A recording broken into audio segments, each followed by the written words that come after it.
1월 26일 주간지시 일정입니다. 자, 다음 주 아시아 증시는 한국을 포함해서 설 연휴로 대부분 휴장에 돌입하는 대신 뉴욕 증시는 슈퍼위크에 돌입하게 됩니다. 연준과 유로존의 기준금리가 결정이 되고요. 미국의 국내 총생산 예비치, 개인 소비 지출이 발표가 됩니다. 여기에 마이크로소프트, 메타, 애플, 인텔, 테슬라 등의 빅테크 기업들의 실적이 발표가 되죠. 굉장히 높은 변동성이 우려될 수 있었는데 좀 적당히 잘 쉬었다. 네, 주식을 못하는 건 아쉽긴 하지만은 이런 변동성을 잘 피해갔다라고 보시면 될 것 같고, 일단은 뭐 큰 이슈는 없이 뉴욕 증시를 좀 잘 지켜보면 될 것 같습니다. 자, 우선 최근 트럼프 대통령의 약간 입김이 잘 통하지 않는 모습이지 않나 이렇게 생각돼요. 왜냐면은 저는 의외로 트럼프 대통령이 이번 다보스 포럼에서의 발언을 통해서 확실히 주식을 부양시키고 싶어 하는구나 이런 생각을 굉장히 많이 들었어요. 연준한테 금리 인하 하라 그러고 연준의 즉시 금리 내리라고 요구할 거다. 내가 연준보다 금리 더 잘한다. 이런 발언하고, 그리고 유가도 마찬가지죠. 사우디 오펙에 유가 내리라고 요청할 것이다. 이런 것도 제조 국가들에게 굉장히 호재란 말이에요. 그렇기 때문에 좋은 발언들이 나왔음에도 불구하고 연준은 우선 이번 주 금리 동결 가능성이 굉장히 높은 상황에서, 그리고 지금 최근에 트럼프가 밀고 있던 이 스타게이트 프로젝트가 좀 흔들리고 있다는 점은 제가 어제 토요일날 증시에서 말씀을 드렸는데, 자, 아무튼 이런 내용들이 뭐냐면은 아직도 좀 교통정리가 안 됐다고 합니다. 이 매파와 비둘기파가 충돌해가지고 아직 관세에 대해서 확실하게 좀 정리가 나오지 않았다. 아직 의견에 이견이 있다. 그래서 결국에는 2월 1일부터 중국의 10% 관세, 그리고 중국, 멕시코, 캐나다의 25% 정도의 추가적인 관세가 과연 통과될 것인지 아니면 또 한 번 더 미룰 것인지 요걸 좀 지켜볼 필요가 있을 것 같아요. 이게 굉장히 중요합니다. 만약에 중국의 10% 보편적 관세가 나온다게 된다면은 분명히 중국을 제외한 한국이라든가 베트남이라든가 다른 제조업 국가들도 관세를 보편적으로 10% 정도는 맞을 수밖에 없다라고 우리가 예상을 또 할 수가 있어요. 이런 것들은 시장에서 굉장히 크게 부담이 되기 때문에 다음 주도 중요하지만은 그 다다음 주에 이 트럼프 대통령이 정말 관세를 부과할지가 더욱더 중요하다는 문제. 그러니까 지금 미국 내에서도 진짜 할 거다, 아니다, 이거 트럼프가 처음에는 60% 했다가 지금 10% 낮추지 않았느냐, 이거 또 낮출 것이다라고 의견이 너무 팽배해요. 이건 좀 더 지켜봐야 될 필요가 있을 것 같고, 자, 이번 주 뭐 뉴욕증시 일주일 S&P 500 종목들 보시면은 대부분 빅테크 종목들이 딱 봐도 지수 이끌었죠. 지수를 이끌어가는 모습이 나왔지만은 애플과 테슬라는 조금 부진했습니다. 특히 애플 같은 경우에는 엔비디아의 시가총액 1위를 빼앗긴 뒤에도 여전히 추가적인 모멘텀이 나오고 있지 않다. 왜냐면 여러분 생각해보세요. 마이크로소프트, 엔비디아, 뭐 브로드컴, 아마존, 테슬라, 메타, 구글 뭐가 떠오릅니까? 인공지능. 근데 애플은 지금 인공지능은 멀어져 있어요. 그러니까 지금 2025년 넘어가면서부터 인공지능이 포함된 기업들은 가치 시장에서의 우리가 흔히 말하는 트렌드를 타고 달릴 수가 있는 거고, 인공지능을 안 하는 기업이다 개박살나는 겁니다, 여러분들. 애플도 지금 인공지능 안 하니까 박살나잖아. 그러니까 여러분들, 내가 가진 주식이 인공지능 하는지 안 하는지가 좀 가장 중요하지 않나, 이렇게 꼭 한번 체크해 보시는 것도 괜찮을 것 같고, 자, 그리고 일본은행이 17년 만에 금리를 최고 수준이 0.50%까지 올렸습니다. 다만 환율이 그렇게 흔들리지 않았어요. 네, 엔달러 환율이 크게 흔들리지 않았기 때문에 엔케리 트레이드가 그렇게 생각보다는 많이 좀 촉발리지 않을 수도 있겠구나, 이런 기대감들이 좀 나오고 있기 때문에 조금 더 좀 확인해 봐야 될 필요가 있을 것 같다. 뭐 다행히 국내 증시는 시기 때문에 엔케리 트레이드에 대한 뭐 대규모 자금에도 변동성이 나올 것 같진 않고요. 그래서 엔케리 트레이드에 대한 이 추가적인 변동성이 뉴욕 증시를 다음 주 어떻게 흔들는지도 확인해 볼 필요가 있을 것 같습니다. 국내 증시는 이게 좀 아쉬워요, 여러분들. 이걸 좀 제가 말씀드리고 싶은데, 자, 지금 국내 증시가 첫째도 둘째도 셋째도 괜찮았다가 지금 네 번째 주에 좀 빠졌죠. 왜냐면은 지금 외국인 투자들이 계속 주식을 팔고 있습니다. 여기 보이시나, 외국인 증권 투자 현황인데 확대해서 보여드릴게요. 네, 여러분들 보면은 2024년도 이제 하반기 들어서부터 쭉 빠져버립니다. 외국인 투자들이 쭉 빠져버리고, 제가 이제 2022년도에 이때 삼성전자가 외국인 투자자들 보유량이 47%였어요. 그러니까 제가 50% 깨질 수 있다고 말씀드리는 게 이겁니다. 더 빠질 수도 있어, 추세가.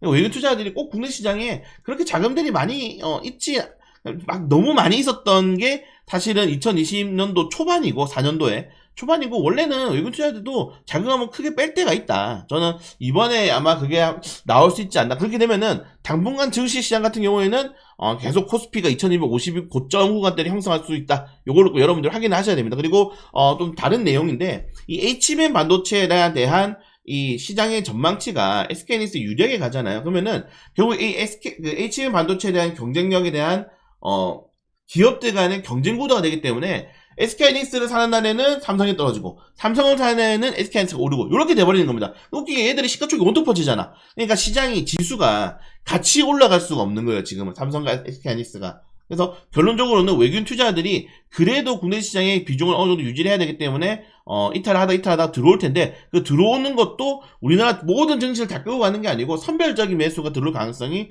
매우 높다는 점도 여러분들이 좀 잘 파악해 주셔야 된다. 요거 좀 체크해 주시고 그 다음이 지금 예탁금이 늘어나지 알고 있는 것도 좀 부담스럽습니다. 예탁금이 많이 줄어들었죠. 네, 50조 원 후반대에서 지금 많이 줄어들었습니다. 2021년도까지는 계속 예탁금이 50조 후반에서 많이 줄어들었어요. 그래서 예탁금이 좀 늘어날 수 있을 만한 뭔가 중요한 좀 모멘텀이 좀 필요하다. 좀 그렇게 생각되는데 우선은 올해로 딱 쳤을 때 여러분들 상반기에 뭐 있습니까? 공매도 재개가 있어.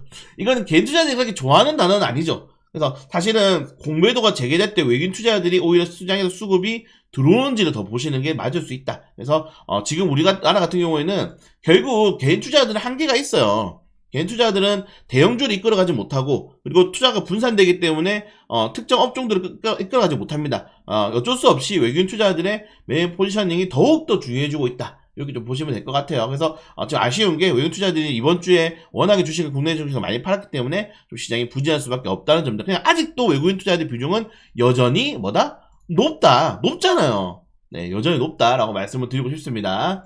이 정도 내용이 있고, 네. 자, 이번 주 강세 종목들, 인공지능, 챗GPT, 테마주들. 그리고 지금 중국에서는, 지금 나왔던 딕시크가 굉장히 유행하고 있는데, 이거 제가 좀 써보고 있거든요. 저도 좀 써보고, 따로 관련돼서 관련주 찾아가지고 올려드릴 수 있도록 하겠습니다. 자, 조선주들, 현대, 하나오전 진짜 10만원 가겠어요, 우리. 네, 이거 언제까지 갈지 모르겠지만은 꼭 들고 있고, 조선자지 못 잡으신 분들은 제가 또 다른 조선주 LNG선 관련 테마주들 좀 공략하라고 영상도 많이 올려드렸으니까, 한국카본이라던가 1승이라던가 이런 종목도 한번 공략을 해보시기 바라겠습니다. 그리고, 최근에 김문수 장관 관련 테마주가 뭐 미쳤죠, 여러분들. 거의 뭐, 지금 3, 4배 올라버렸어요. 근데 이것들은 뭐, 거래량 없이 그냥 뭐 20만주, 30만주로 상한가를 때려버리는 애들이 워낙 많아가지고, 조심스럽긴 하지만은 김문수 장관 관련 테마주가 좀 급등이 나왔다는 점들까지 확인하시면 좋을 것 같습니다. 근데 이게 보시면은 이 리서치마다 다 달라요, 여러분들. 리서치마다 누가 이기고 그냥 자기들 마음이야. 지금 우리나라 이제 언론은 거의 다 지금 특정 정당 쪽으로 쏠려버렸기 때문에 여러분들 항상 이쪽 보면은 그래도 이재명 대표가 계속 이기고 있구나. 근데 갑자기 이쪽 여론조사 보면은 뭐야 다 이기고 있는데 이런 식으로 된단 말이에요. 그래서 항상 여러분들 양쪽으로 좀 바라볼 필요가 있을 것 같다. 이렇게 말씀을 드리고 싶고, 이번 주 상승 종목들, TA 홀딩스, TA 그룹주들, 예림당이랑 대명선호그룹의 경영권 분쟁 때문에 좀 많이 올랐다는 점들, 그리고, 김문수 장관 관련 테마주가 세요. 네, 이렇게 좀 많이 올랐습니다. 네. 그리고, 요거를 말씀 안 드렸네요. 유스페타시스 보여 계신 분들 많은데, 올라서 축하드리고, 지금 한국투자증권에서 목표가 7만원 제시했습니다. 네. 제휴 인수철회 이후에 목표가 2배 상. 근데 그럴 수도 있다고 생각하는 게 왜냐면은 엔비디아 때문에 정말 말도 안 되는 주식이 다 올랐잖아요. 개나 수나 다 올랐잖아. 근데 엔비디아의 최대 파트너에서 이두페타시스가 못 올랐습니다. 왜? 제휴 인수한다고 수천억 유상증자 한다니까 왜 이렇게 고집을 부르는지 모르겠어요. 철수하자마자 바로 올라와 버리잖아. 그래서 보여 계신 분들은 배에 힘 좀 빡 주시기 바라겠습니다. 그리고 뭐 코스닥 같은 경우도 김문수 관련 테마, 벨로스가 크게 올라갔다는 점도 양자모 관련 테마 여전히 강합니다. 사실 트럼프 대통령이 양자모 관련해서 이야기를 했고 이번에 딥시크가 나왔지 않습니까? 이게 양자모 패권 전쟁으로 또 확대될 수 있다고 해요. 그러니까 중국 같은 경우 여러분 생각해보세요. 중국은 뭡니까? 공산당이죠. 무찌르자 공산당. 근데 중국의 특징이 뭐냐면은 전부 다 국가에서 투자해요. 미국은 기업들이 개발하죠. 근데 중국 국가에서 투자해. 투자 자금이 달라. 국가에서 투자하는 게 뭡니까? 다른 뭐 환경단체 어디 단체에서 뭐 들어올 수도 없어. 우리가 하고 싶은데 뭐. 그러니까 개발 속도 뭐 어떻게 보면은 인력에 대한 그런 뭐 노조 문제 이런 것들 뭐 윤리적인 문제 이런 것들이 다 문제가 없으니까 지금 양자모가 따라잡혔어요. 네, 지금 딕시크가 굉장히 지금 핫합니다. 네, 그래서 미국의 기술 전쟁이 결국에는 중국가로 확대되는데 그 다음에 아마 AI 다음이 양자모가 될 가능성도 현재 높다는 점들도 확인하시면 될 것 같습니다. 자, 그리고 이번 다음 주 주식시장은 쉬지만은 그래도 확인해 봐야죠. 네. 아랍에미리트 월요일 아랍에미리트 두바이 의료기기 전시회 아랍헬스 2020가 개최되고 참가객 뷰노입니다. 그리고 미국 컨퍼런스 보드에서 소비자 신뢰 지수를 발표하고요. 굉장히 중요하죠, 이것도. 네, 백선이 이제 기준적으로 보시면 될 것 같습니다. 자, 그리고 수요일날 공개시장위원회 FMCA가 진행되고 마이크로소프트, 메타, 테슬라 실적 발표가 있습니다. 동결 가능성 97%니까 동결한다고 보시면 될 것 같고요. 자, 목요일에는 상무부의 4분기 국내 총생산, 미국 국내 총생산 발표가 된다. 그리고 유로 중앙은행의 기준금리 동결 가능성이 인하 가능성이 큽니다. 이번에 3%대로 이제 내려오겠죠. 네, 3%를 이제 이탈하느냐, 올해 3% 밑으로 금리를 내리느냐가 좀 중요할 것 같습니다. 그리고 마지막 금요일날은 국내 시장 개장합니다. 미국의 개인 소비지수 PCE 지표가 발표가 되고, 네, 우리나라는 증시가 개장하고 중국, 대만, 홍콩이 휴장한다는 점들까지 좀 보시면 될 것 같고, 미국의 개인 소비 지출이 왜 중요하느냐? 여러분들 이 지수가 이제 개인 소비 지출이고, 아래가 미국의 GDP 대비 소비의 비율입니다. 네, 지금 보이시나요? 미국은 소비 국가입니다. 68%가 넘어요. 미국은 생산하는 나라가 아니야. 제조하는 나라가 아니야. 돈 쓰는 나라입니다. 돈 찍어내주면 되니까. 그래서 미국의 소비가 그 정도로 중요하다는 점들까지 말씀드리면서, 네, 여러분들 연휴가 이제 어제부터 하신 분들 굉장히 많죠. 네, 저는 뭐 큰 일정이 없어가지고 주식 뭐 저도 공부도 하고 뭐 저도 이제 좀 쉬면서 건강관리 하고 있는데 계속 중간중간 이슈 올려드릴 테니까 영상 많이 봐주시고요. 여러분들 새해 복 많이 받으시고 주말 푹 쉬시기 바라겠습니다.